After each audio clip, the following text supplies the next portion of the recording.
dipersembahkan oleh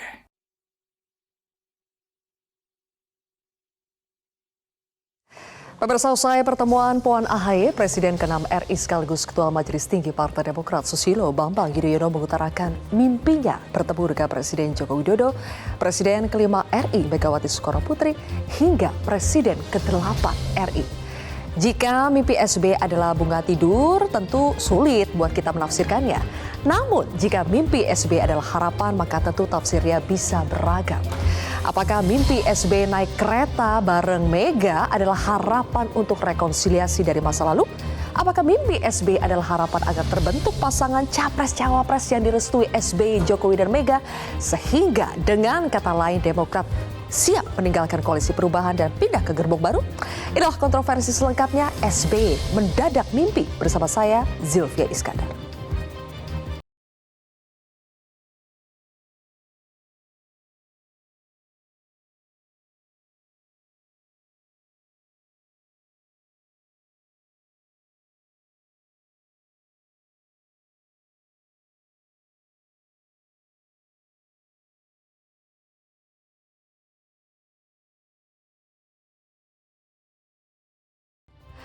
Baik, pemirsa, untuk membahas topik pada malam hari ini sudah hadir 6 orang narasumber. Di sebelah kanan saya ada Ketua DPP PDI Perjuangan, Nusyirwan Sujono.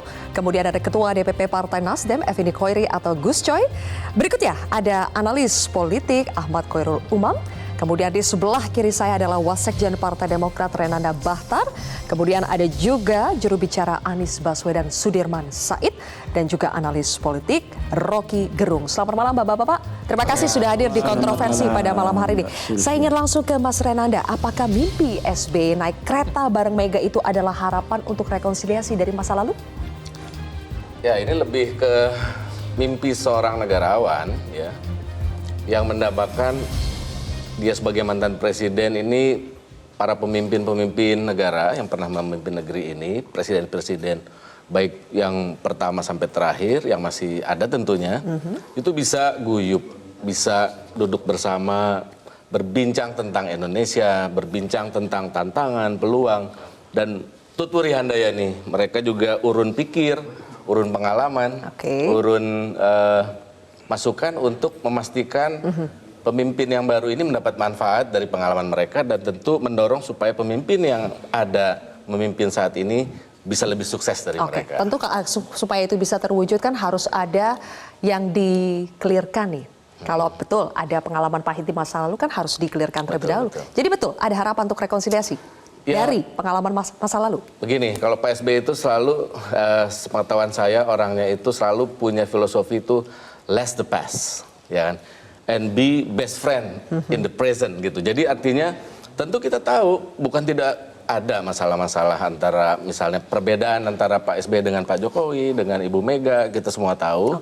Namun semangatnya bukan begitu, semangatnya adalah bagaimana kita lebih banyak secara konstruktif itu bisa duduk berbincang ke depan dengan lebih hangat, lebih akrab. Baik, Bang Rocky, kalau menurut Anda mimpi SBY kode seperti yang disampaikan oleh Mas Renan atau itu adalah kode Demokrat ingin diajak bergabung satu gerbong dengan Jokowi Mega? Tergantung dia mimpinya tengah malam apa siang bolong. Bedanya apa? Tengah malam dengan siang bolong? Kalau mimpi siang bolong itu artinya ada sesuatu yang direpress lalu muncul dalam bawah sadar itu.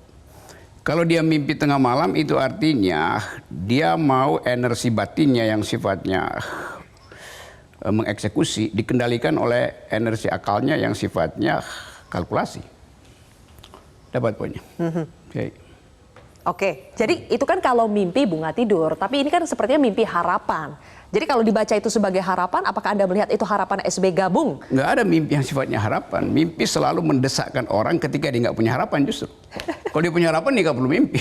Oh gitu ya? Iya, teorinya begitu, psikoanalisisnya begitu. Oke, tapi benar nggak kalau menurut Bang Rocky itu adalah keinginan SBY untuk bisa satu gerbong dengan Jokowi Mega, atau dalam tanda kutip mengawinkan AHY dengan Puan? Sebenarnya bukan keinginan ini saya masih kaca botol dari pesawat nih. Saya kira itu bukan keinginan SBY, tapi kemampuan SBY untuk mendeteksi kekacauan bila dia tidak mengucapkan jenis mimpi itu. Kekacauan apa? Ya kekacauan di Demokrat, kekacauan di Nasdem, kekacauan di semua soal kan. Apa itu kekacauannya? Kan latar belakang dari mimpi dia adalah kegelisahan dia melihat yang disebut cawe-cawe Jokowi. Jadi latar belakangnya itu. Karena kalau ada cawe-cawe, SBY pasti melukis, dia nggak mau memimpin. Jadi karena gelisah dengan cawe-cawenya Jokowi? Ya bukan cuma SBY, satu negeri ini dibikin gelisah oleh Jokowi. Aha. Dan SBY kita titipkan mimpi itu pada SBY. Jadi kita mendikte SBY untuk mimpi seperti itu, kira-kira begitu. Oke. Dan dengan mimpi seperti itu, apakah Presiden Jokowi jadi nggak cawe-cawe? Bukan soal dia cawe-cawe, itu kan mimpi yang dibuat oleh SBY untuk menegur Presiden Jokowi kan. Oke, baik. Saya tanya ke Pak Nusirwan ya. Benar nggak itu adalah mimpi SBY untuk menegur Pak Jokowi? Ya, kalau mimpi setahu kami semua tentu orang itu sering atau bahkan berkali-kali mimpi. Tapi yang menarik di sini mimpinya itu diungkap. Diungkap, ditulis. Ditulis. Dan juga kalau yang mimpi mungkin saya itu nggak ada harganya. Mau mimpi apa saja itu nggak ditengok sama Bung Ruki itu kan. Tapi kebetulan ini mimpi dan diungkap, ditulis, kan begitu. Jarang sekali orang bermimpi itu disampaikan ke pihak lain, betul nggak? Mungkin hanya yang paling dekat sajalah. Kali saya kok bermimpi keluarga atau bagaimana. Tapi mimpi itu kebanyakan tidak diceritakan gitu. Berarti kalau diceritakan dan sampai ditulis di Twitter artinya apa? Saya kebetulan tidak punya keahlian untuk menganalisa mimpi. Keahlian Bang Rocky mengatakan itu karena cawe-cawenya Presiden Jokowi, makanya SBY bermimpi. Ya, itu ahli analisa jadi-jadian ini Pak. Saya belum pernah ada ilmu membaca mimpi ya, jadi nggak apa-apa. Psikoanalisis Freud justru ada namanya interpretation of dream, ada ilmunya. Ya, Bahkan tapi kebetulan saya tidak menguasai hal tersebut. Tapi kalau seperti biasanya itu ada sesuatu yang lama, yang terpendam, keinginan, kemudian itu diungkap di bawah sadar, itu biasanya itu muncullah menjadi mimpi. Gitu. Ya, jadi biasanya demikian. Nah, bacaan saya pribadi itu melihat bahwa keinginan untuk kembali bersama-sama dengan Ibu Mega, khususnya mungkin dengan Pak Jokowi, itu ada keinginan yang begitu tinggi. Ada keinginan ya, meskipun harus meninggalkan koalisi yang ada sekarang. Hanya saja ada komanya, ini belum titik.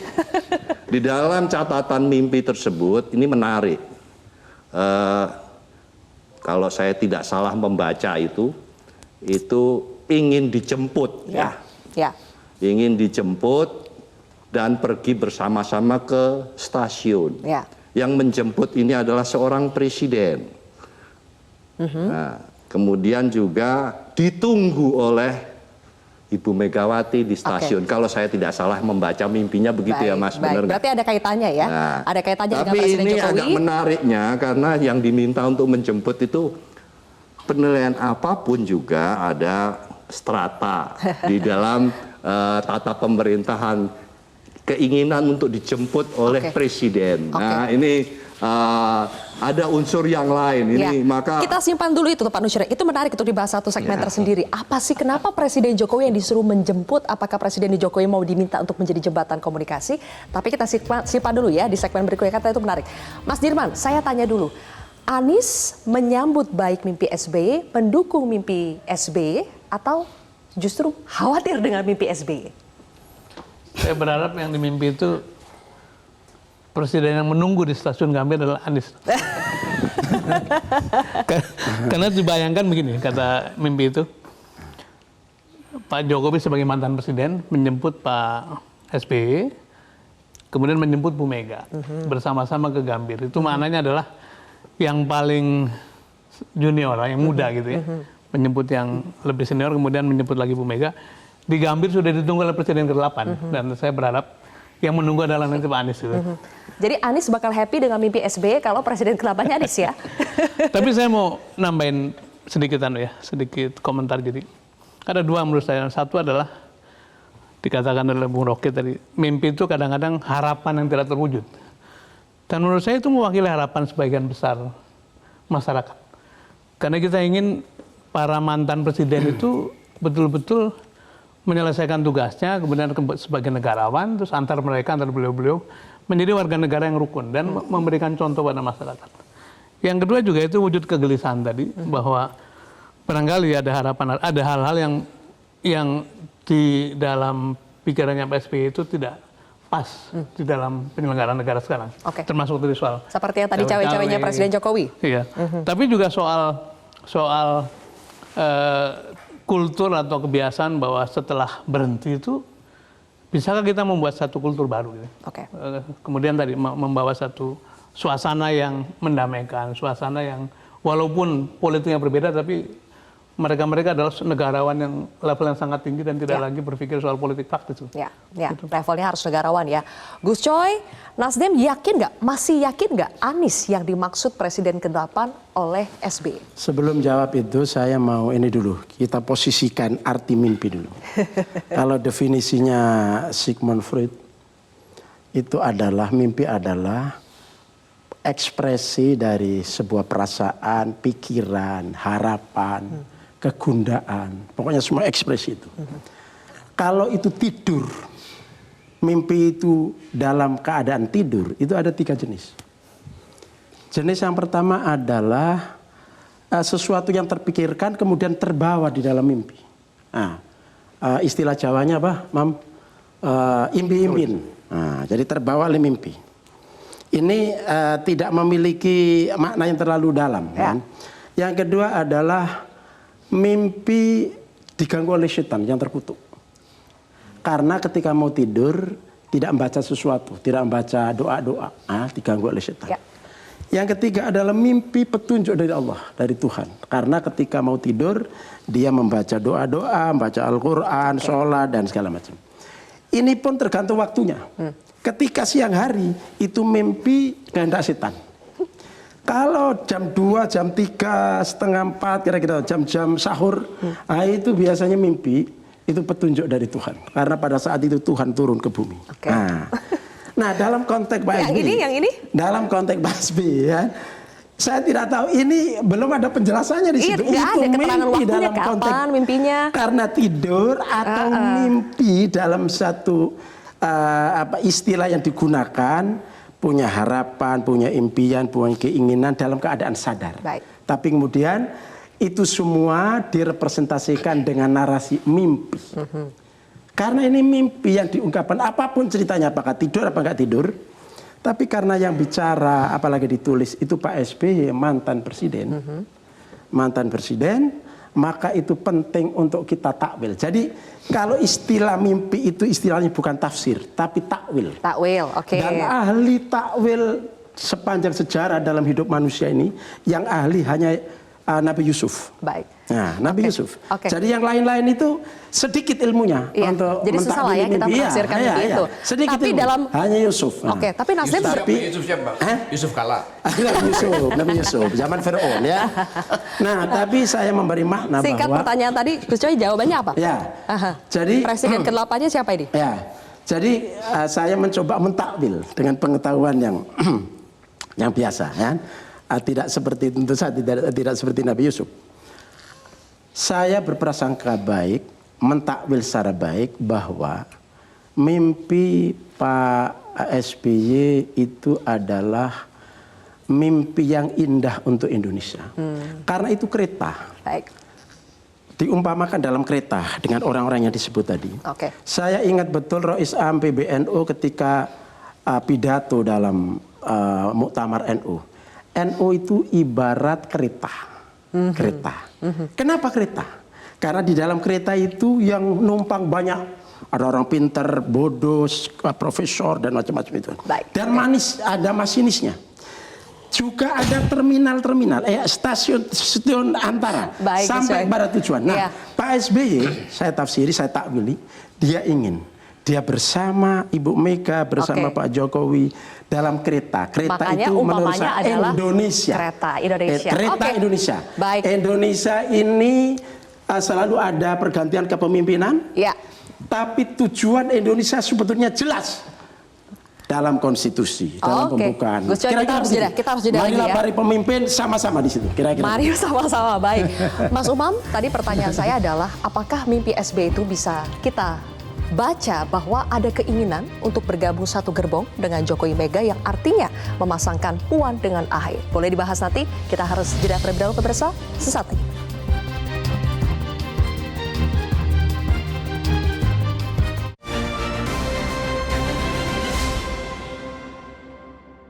Dipersembahkan oleh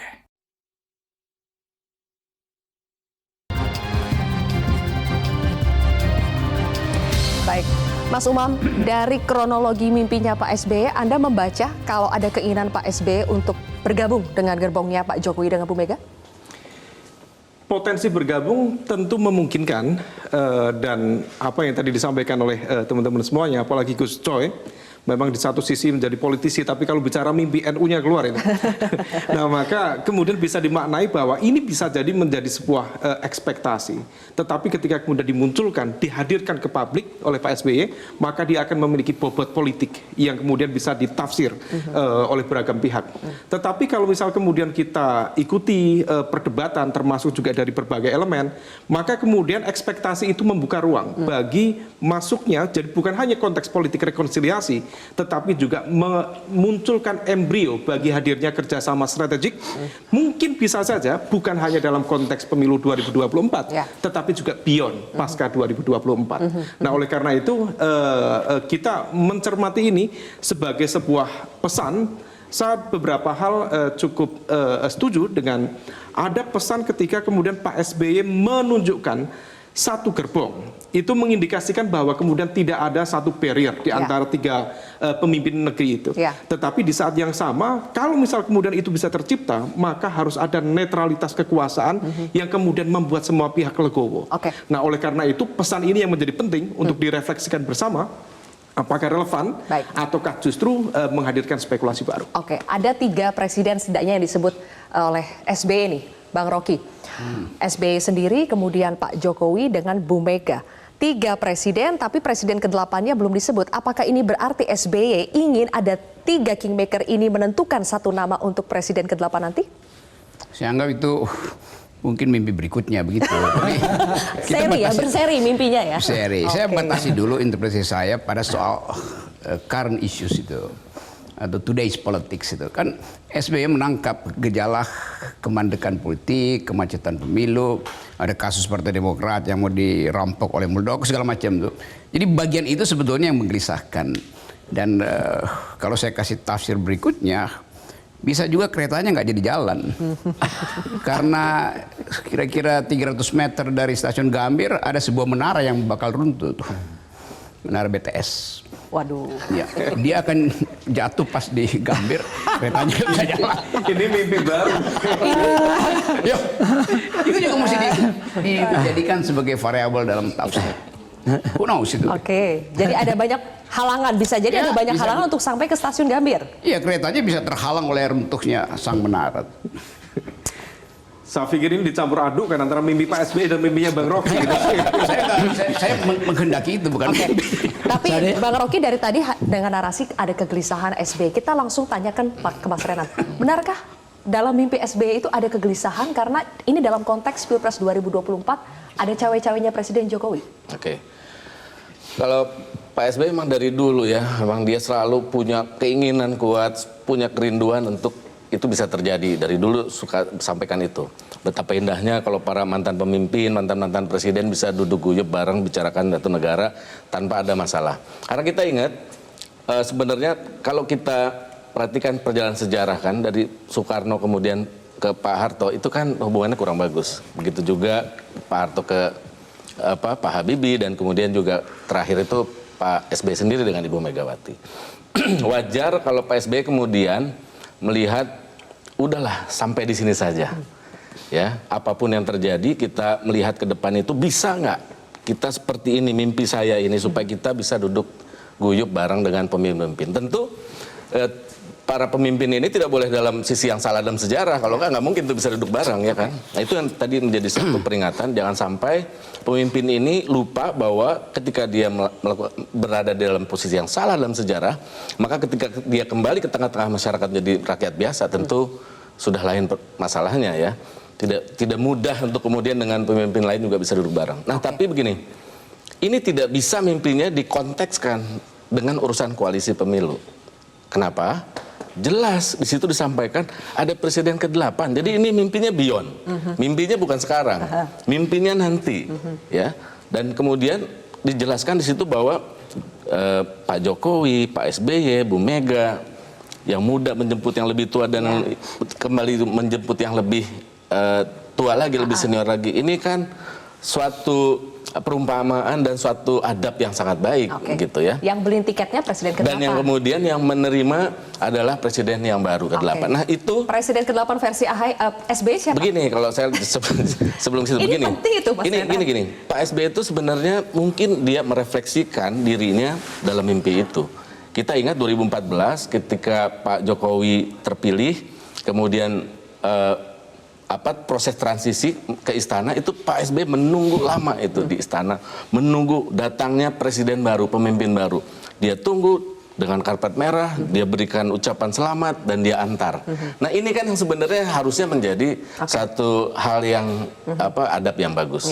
Nah, jadi tidak bisa kemudian kita paksakan ini konteksnya ke koalisi kemana-mana, karena ini beyond. Ada presiden baru itu yang menjemput di stasiun itu senior-seniornya, pemimpin-pemimpin. Tapi kalau seandainya SBY bisa rekonsiliasi dengan Bu Mega, katakanlah dalam waktu dekat ini, apakah itu bisa mengubah peta koalisi di 2024 maupun peta koalisi politik selanjutnya? Kita akan bahas lebih jauh, Pak Nusirwan, Gus Coy, dan juga Mas Dirman. Yang lain yang belum berbicara, saya akan kasih kesempatan nanti selepas headline news pukul 22 waktu Indonesia Barat.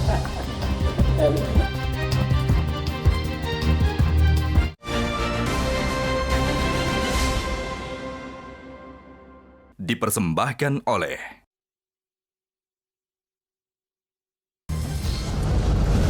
Udah baca belum Pak? Bagus sih untuk kalau presiden,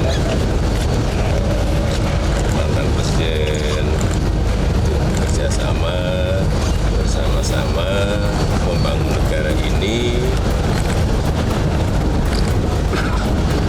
ya itu mimpi kita, ada kita semua.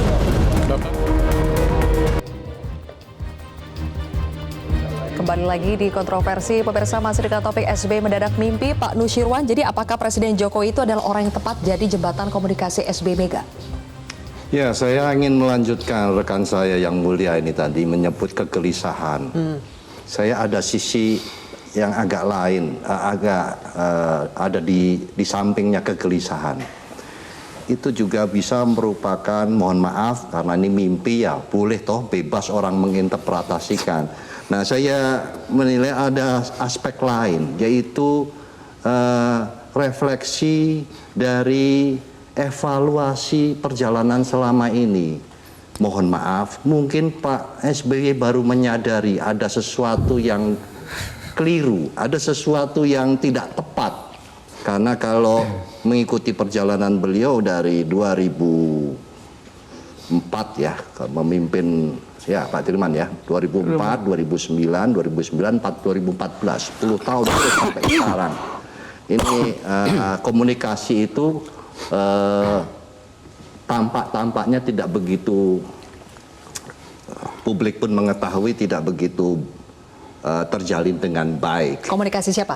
Pak SBY dengan? Ya, kan kita membahas mimpi yang berkaitan dengan pemimpin-pemimpin besar ini tadi. Jadi maksudnya Pak SBY 10 tahun? Ya, evaluasi, maksudnya introspeksi diri sendiri. Introspeksi diri sendiri itu juga bisa. Itu saya memisalkan pada diri saya yang sering bermimpi sekolah.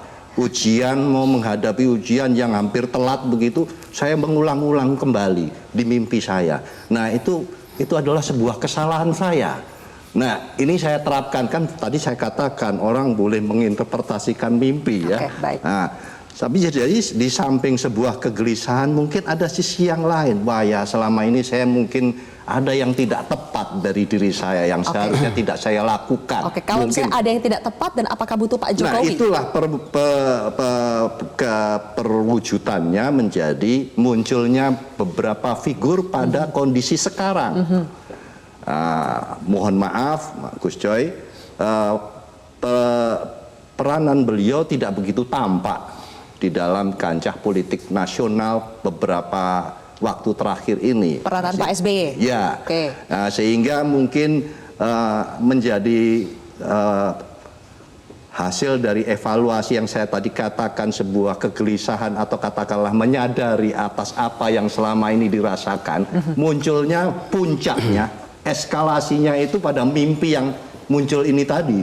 Jadi ini tidak main-main nih, bukan suatu mimpi yang perjalanan yang 1 minggu, 1 bulan, 1 tahun. Baik. Kalau saya boleh menyimpulkan, beliau sudah mengikutinya ini sudah sekian puluh tahun bahkan, lewat dari 10 tahun. Oke, baik. Karena ada 3 figur, khususnya dengan Ibu Megawati ya. Kalau Pak Jokowi itu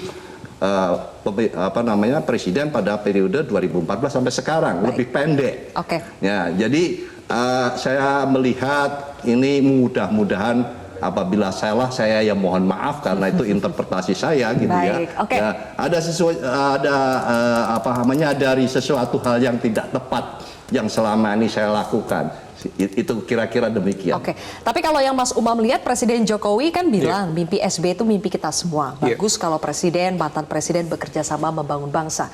Menurut Anda, apakah Presiden Jokowi akan membantu mewujudkan mimpi SBY dalam konteks koalisi, dalam konteks kerjasama politik ya? Ya, kalau misal kita lihat dari statement dari Pak Jokowi, juga kemudian dari Mbak Puan, responnya sangat positif. Artinya apa? Dalam konteks ini, statement yang kemudian dikeluarkan oleh Pak SBY, meskipun itu bahasanya mimpi, ini adalah bagian dari politik simbol yang kemudian dihadirkan untuk tadi politik rekonsiliasi.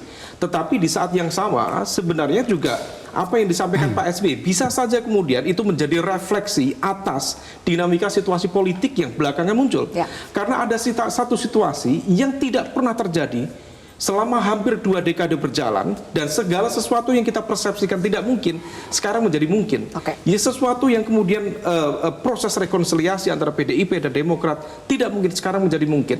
Nah, tetapi kita juga perlu masuk di dalam konteks mengapa kemudian proses ini berjalan.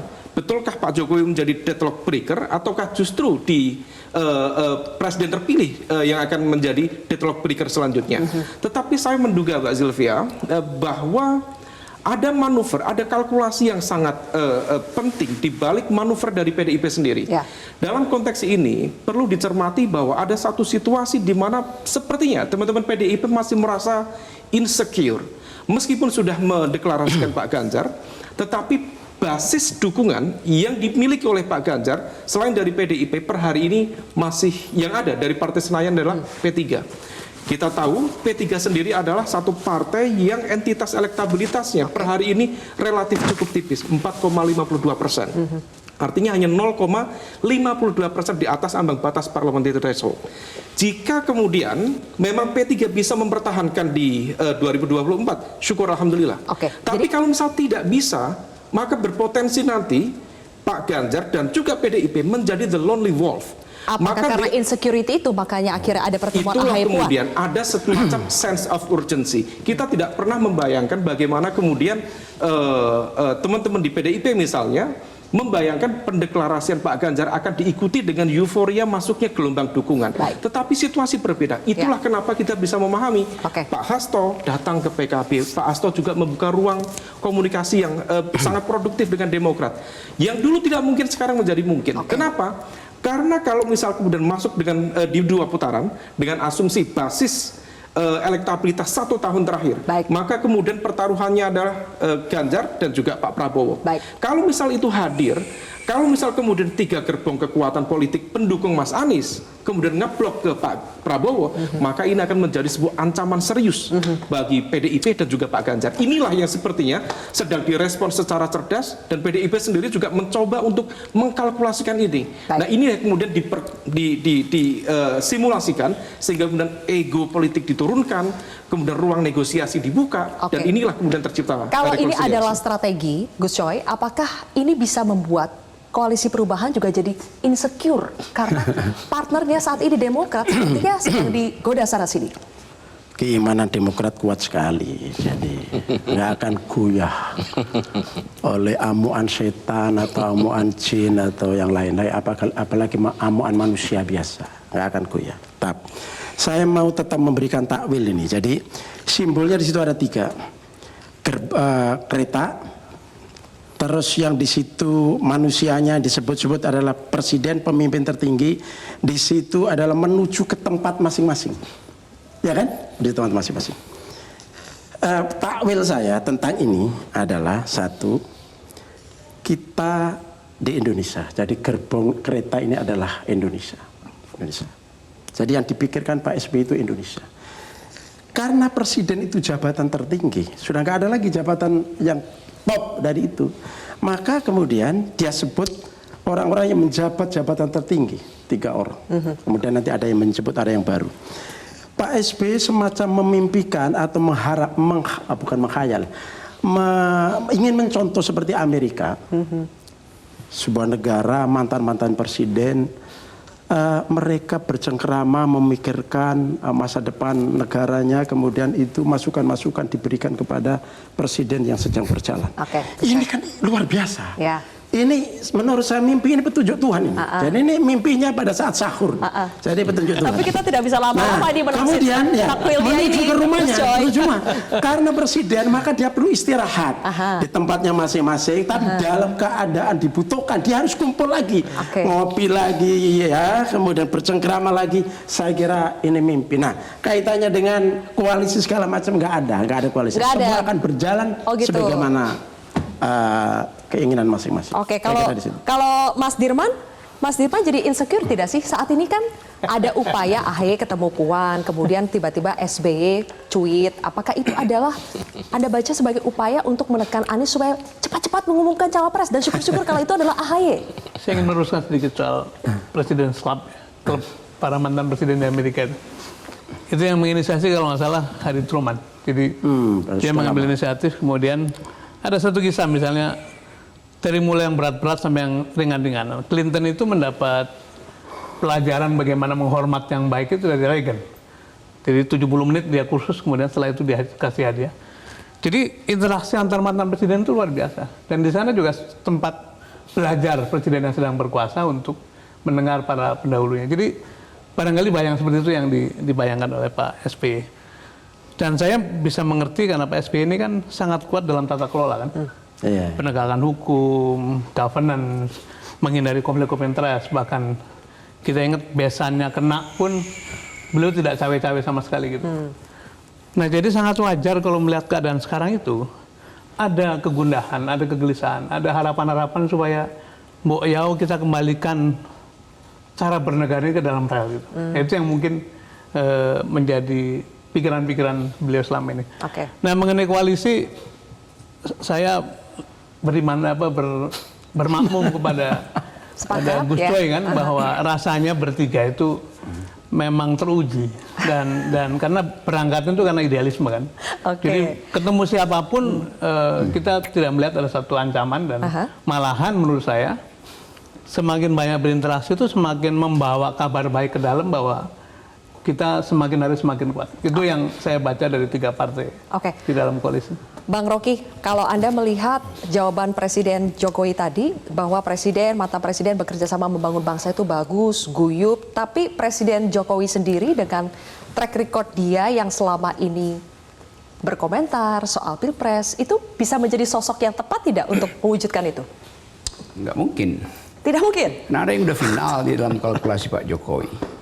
Jadi justru karena Pak Jokowi dibaca oleh SBY sebagai sudah final kalkulasinya atau keinginannya, maka SBY pakai cara yang paling yang paling sublim itu.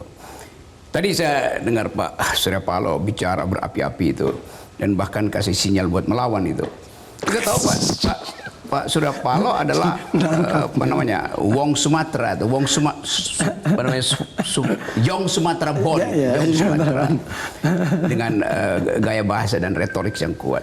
Sementara Pak SBY ini Yong Java, dia mesti cari cara supaya Yong Java yang saat itu paham itu. Jadi mimpi SBY itu semacam wake up call bagi bangsa dan moral call bagi Jokowi, kan itu dasarnya sebetulnya tuh. Sampai di situ aja ya.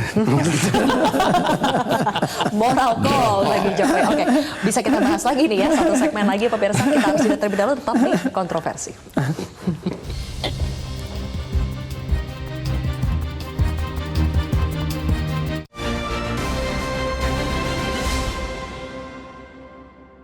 Dipersembahkan oleh